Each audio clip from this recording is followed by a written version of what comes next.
welcome to my channel.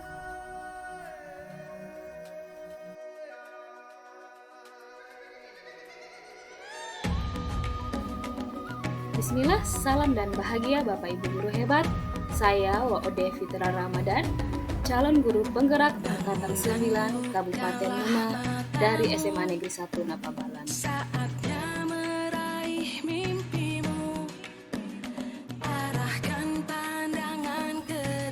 Koneksi antar materi modul 2.1 pembelajaran berdiferensiasi.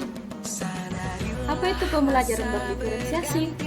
Pembelajaran berdiferensiasi adalah serangkaian keputusan masuk akal atau common sense yang dibuat oleh guru yang berorientasi kepada kebutuhan belajar individu setiap murid. Lalu bagaimana cara untuk dapat melakukan pembelajaran berdiferensiasi di kelas? Yang pertama, guru harus memahami tujuan pembelajaran. Yang kedua, guru harus mengetahui dan merespon kebutuhan murid. Kemudian yang ketiga, guru harus menciptakan lingkungan belajar yang mengundang murid untuk belajar. Dan yang keempat, melakukan manajemen kelas yang efektif. Dan tahapan kelima, guru harus melakukan penilaian berkelanjutan.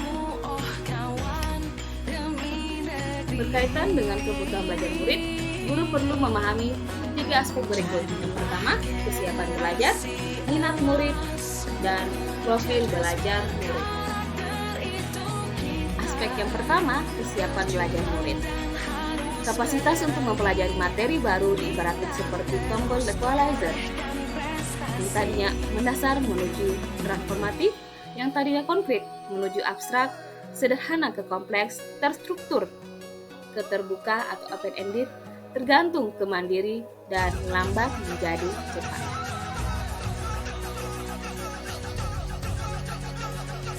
Aspek kedua yang perlu diperhatikan dalam menerapkan pembelajaran berdiferensiasi adalah minat murid. Satu motivator penting bagi murid untuk terlibat aktif dalam proses pembelajaran. Caranya, cek jam. C. Cocokkan minat murid dengan tujuan pembelajaran.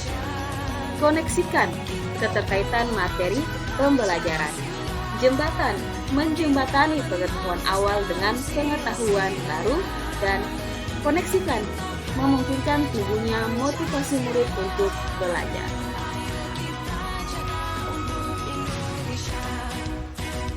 Aspek yang ketiga yang perlu diperhatikan dalam pembelajaran berdiferensiasi adalah profil belajar murid. Yang pertama terkait dengan lingkungan, kemudian budaya, gaya belajar, dan kecerdasan menjemput. Kebutuhan belajar murid dapat diidentifikasi dengan cara yang pertama mengamati perilaku murid, kemudian mengidentifikasi pengetahuan awal atau melakukan asesmen diagnostik.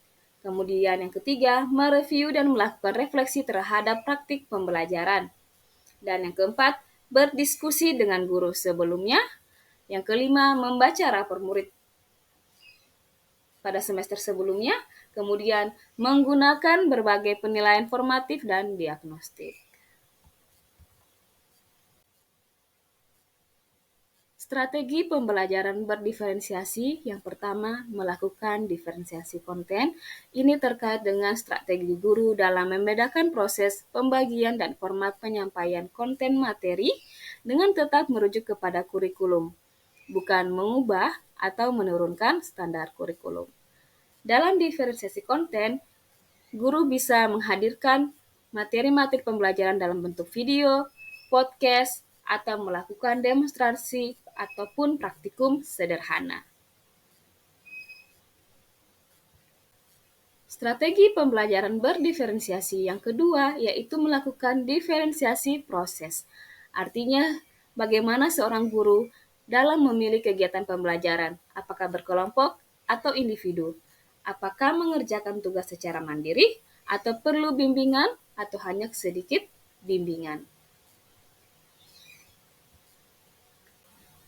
Strategi pembelajaran berdiferensiasi yang ketiga yaitu mendiferensiasikan produk, yaitu terkait dengan strategi guru dalam memodifikasi produk hasil belajar siswa, penerapan dan pengembangan hal-hal yang telah dipelajari. Produk di sini berkaitan dengan tugas yang diberikan guru kepada murid bisa berupa portofolio, laporan, puisi, lagu,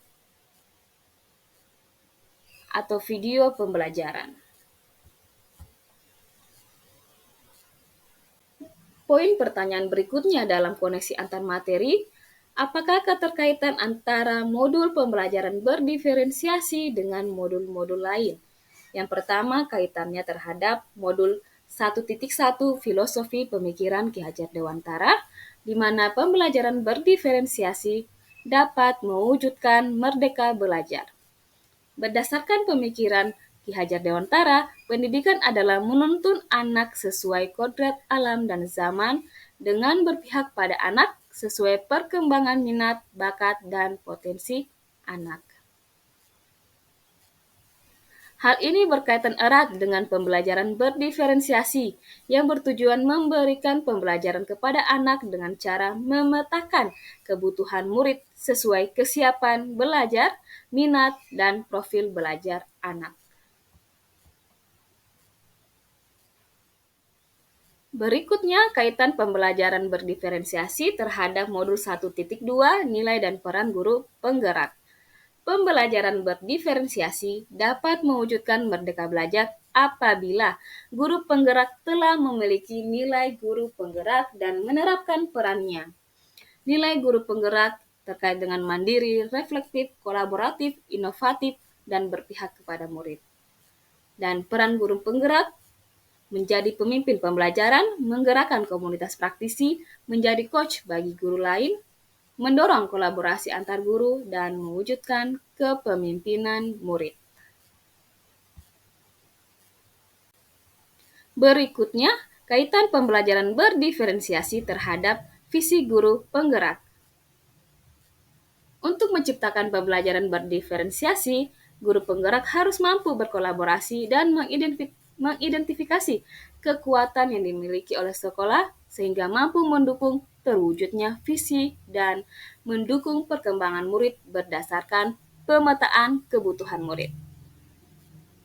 Dan yang terakhir, kaitan pembelajaran berdiferensiasi terhadap budaya positif pada modul 1.4. Lingkungan belajar yang mendukung diferensiasi dibangun dengan menerapkan budaya positif, yaitu murid merasa aman dan nyaman, menciptakan murid yang berani dalam mengemukakan pendapat.